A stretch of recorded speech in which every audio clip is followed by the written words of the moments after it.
but I want to talk about ChatGPT.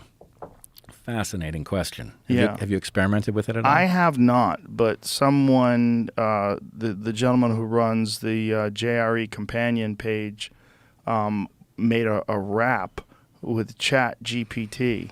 Like, was it if Kanye West wrote a rap for ChatGPT? They put it on Instagram, but it's like, it seems like a person saying it. Like, You want to try it?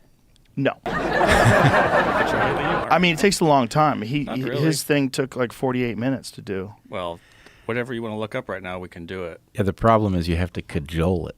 It'll get gotta know how something to use wrong, it. and you have But to say, let's just no, not explain that what way. it is. So ChatGPT is a large language model trained artificial intelligence, which is, let's just say, it can be awful, but it is often surprisingly good at answering questions you might have about how to do things.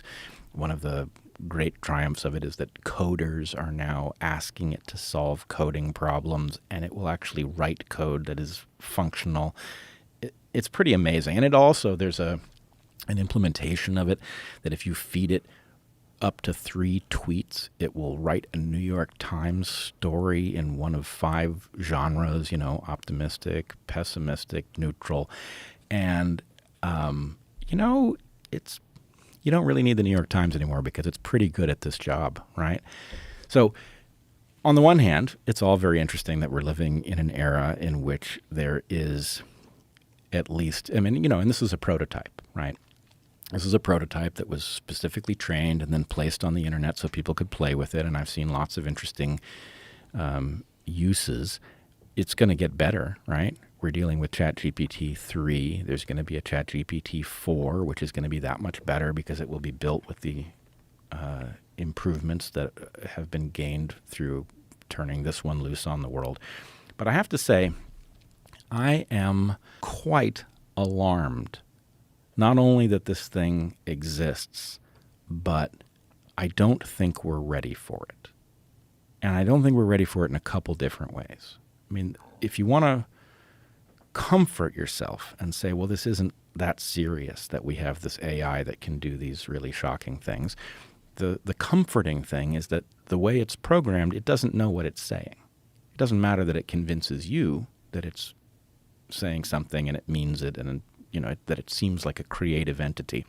What it's doing is it is basically using a predictive model that has been trained on a huge data set of written language, right? So the answer is, if you take 3 words in a row, can you predict what the next word is going to be? And they've exposed it to a large data set, and it's gotten really good at predicting basically these sequences to the point that it can now, if you prompt it correctly, it can spit out these very long explanations. Some of them are dead wrong. Sometimes they're right on target.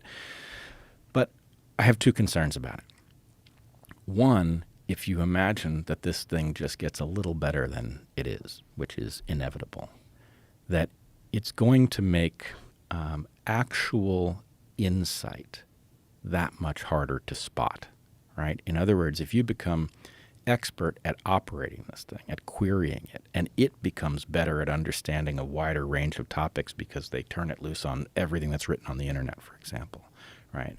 Then the point is the ability to fake expertise is going to go through the roof.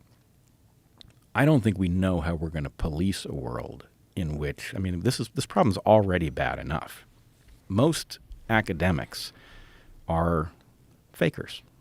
They don't know that, right? They trained in something, they wrote a dissertation, they think they're experts, but you can see when something unexpected happens, like the pandemic, you get just broad-scale failure across entire disciplines where nobody seems to get it right.